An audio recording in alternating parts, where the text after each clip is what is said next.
Prologue, notre histoire humaine a été déformée, parfois ignorée et modifiée à notre guise. Ceci est un exemple. Sainte Anne et Sainte Famille, dans le tableau de Sainte Anne et les Saintes Familles, peint par Leonardo da Vinci. On dit que la dame de votre côté gauche est Maria et que la dame de votre côté droit est de Sainte Anne. Mais j'ai une idée bien différente de ces deux dames. L'homme à votre gauche est Mona Lisa et la dame à votre droite est Maria elle-même. Je vous montre ces preuves un peu plus tard dans cette vidéo. Anagramme. Au fait, savez-vous ce fait? Le nom de Mona Lisa est un anagramme de Mars et Aion, dieu de l'éternité du temps. Et c'est aussi un anagramme du fils de Lamia ou de Maria. Ensuite, vous pouvez voir le numéro 51 dans les peintures. Mona Lisa et Sainte Anne et Sainte Famille, toutes deux peintes par Léonard de Vinci.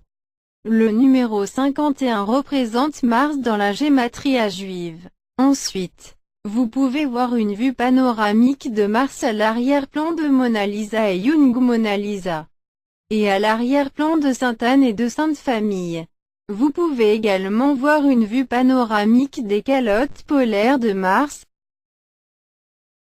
Labyrinthe, vous verrez ces faits dans cette vidéo. Et le plus important pour vous est de voir ces faits et de décider vous-même de leur nature. Ce n'est qu'un moyen de sortir du labyrinthe des mystères, où vous vous perdriez dans le labyrinthe de l'histoire humaine inventée. Maria et Mona Lisa, encore une fois, vous voyez ici Maria dans la peinture de Sainte Anne et Sainte Famille, et Mona Lisa, où le fils de Lamia et de Sainte Anne dans la peinture est Maria elle-même. Maria dans Sainte Anne et Sainte Famille est la même personne que Mona Lisa. Veuillez regarder ces deux personnes et vous saurez que ce sont les mêmes personnes dans toutes les parties de chaque visage. Vous êtes le juge pour connaître ces faits et assurez-vous de les vérifier vous-même.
et comme je l'ai expliqué précédemment, le nom de Mona Lisa est un anagramme de Mars et Ione.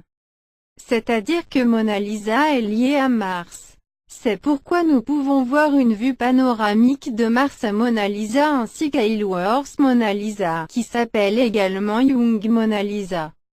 N'oubliez pas non plus que le nom de Mona Lisa est un anagramme de fils de Maria et fils de Maria. Maria, qui est peint dans Madonna in the Rock de Leonardo et Lamia, la pire sorcière de la Renaissance. Alors Lamia et Maria sont la même personne en anagramme. Anagramme est une sorte de jeu de mots, une vue panoramique de Mars.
Je vous montre une vue panoramique de Mars, une vue panoramique de Mars peinte à l'arrière-plan de Young Mona Lisa.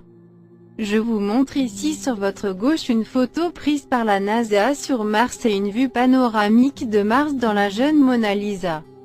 Comparez ces deux images pour savoir que la vue panoramique de Mars dans Young Mona Lisa n'est pas une peinture, mais une photographie elle-même. C'est tellement précis et précis.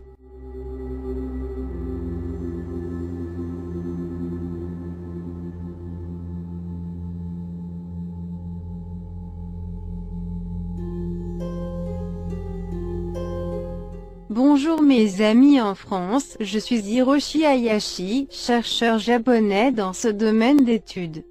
Tout d'abord, vous voyez un numéro secret 51 dans le tableau de Mona Lisa. Personne n'a remarqué ce nombre plus de 500 ans. Le numéro 51 représente Mars dans la gématria juive. Ensuite, vous voyez une vue panoramique de Mars dans la peinture de la jeune Mona Lisa.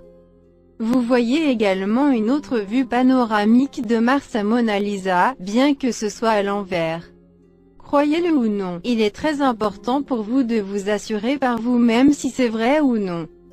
Alors, vous vous demandez peut-être pourquoi Léonard de Vinci pourrait peindre de telles vues de Mars dans la jeune Mona Lisa il y a environ 500 ans. Je suis sûr que Leonardo pourrait profiter du vol spatial d'une manière ou d'une autre. Et vous, s'il vous plaît, voir cela. La gauche est une photo prise par la NASA sur Mars et la droite est une partie de la jeune Mona Lisa. Comparez les uns avec les autres pour savoir que la jeune Mona Lisa a pour toile de fond une vue de Mars. Au fait, savez-vous que Mona Lisa est un anagramme de Mars et d'Ione, le dieu éternel du temps? Quoi qu'il en soit, mes amis en France, venez sur mon site web pour profiter de plus de vidéos avec moi, ce dont je vous remercie beaucoup.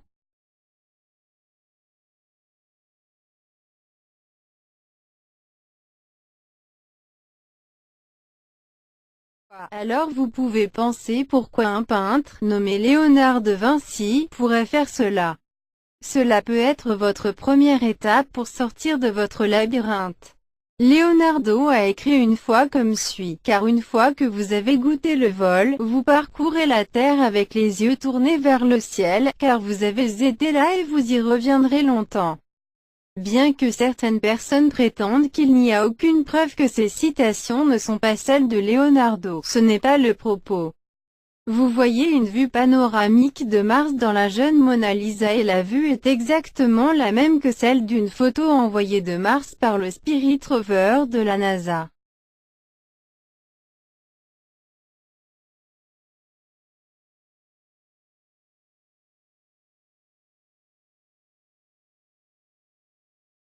Le peintre pouvait s'envoler vers Mars et voir Mars seul, quel qu'il soit.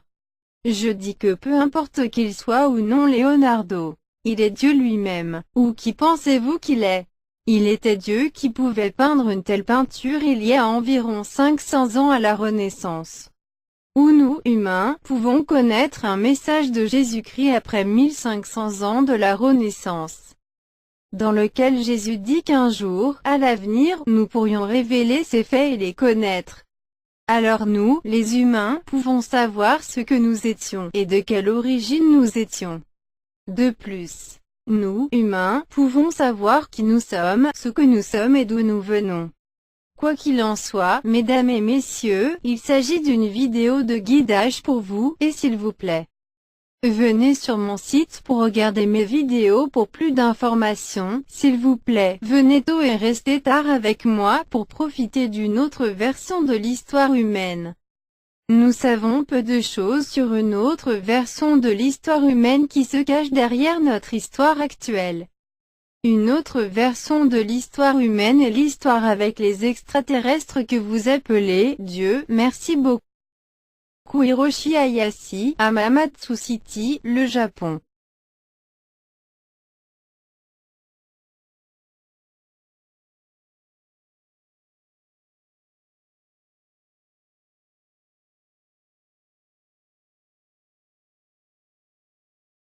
Jésus-Christ qui est descendu après 1500 ans à la Renaissance. L'histoire d'aujourd'hui est un peu compliquée. Mais le but de cette vidéo n'est pas ça. Jésus-Christ lui-même est descendu sur cette terre et il a laissé son propre portrait. Et je veux dire que tous les hommes ici sont un seul Dieu, Jésus-Christ. S'il vous plaît, jetez un œil à Saint Jérôme. L'homme dans la peinture de Saint Jérôme par Léonard est Dieu ou Jésus-Christ lui-même. Une des raisons est que vous voyez le numéro 61 à l'arrière-plan du tableau. On dit que ce tableau est celui de Saint Jérôme, car il y a un lion devant lui. Mais ce n'est pas correct. Le numéro 61 représente Dieu dans la gématria juive. Une autre raison est que cet homme a une pierre dans la main droite. Seul Dieu peut avoir une pierre et lancer une pierre pour condamner les autres. Et le visage de Saint Jérôme à la barbe est l'autoportrait de Léonard de Vinci, qui indique que Léonard de Vinci dans son portrait n'est pas un être humain. Un artiste dont le nom était Leonardo était un artiste de marionnettes concocté entre Dieu et les humains. Disons que l'artiste dont le nom était Human Leonardo n'existait même pas.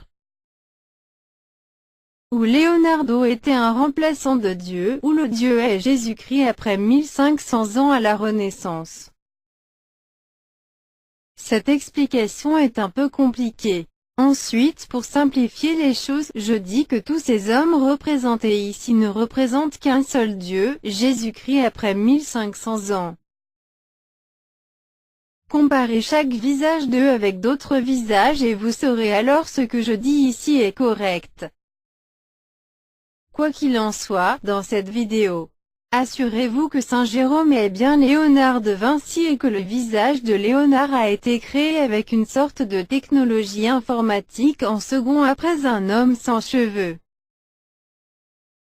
Le vrai Jésus n'a pas de cheveux, parce que Jésus-Christ est qu'un biblique qui a été puni et a laissé une marque sur son visage. Caïn a tué Abel dans l'Ancien Testament. Le visage imberbe et sa marque marquée par Dieu. Ou vous pouvez dire que Saint Jérôme dans la peinture est Jésus-Christ lui-même après 1500 ans, qui est descendu sur cette terre pour nous, humains. Alors tu es le juge, je ne vous montre que des faits et c'est à vous de décider de votre propre décision. Rendez-vous tôt sur mon site web et restez tard avec moi pour de plus amples informations, pour lesquelles je vous remercie beaucoup. Par Hiroshi Hayashi, ville de Hamamatsu, Japon.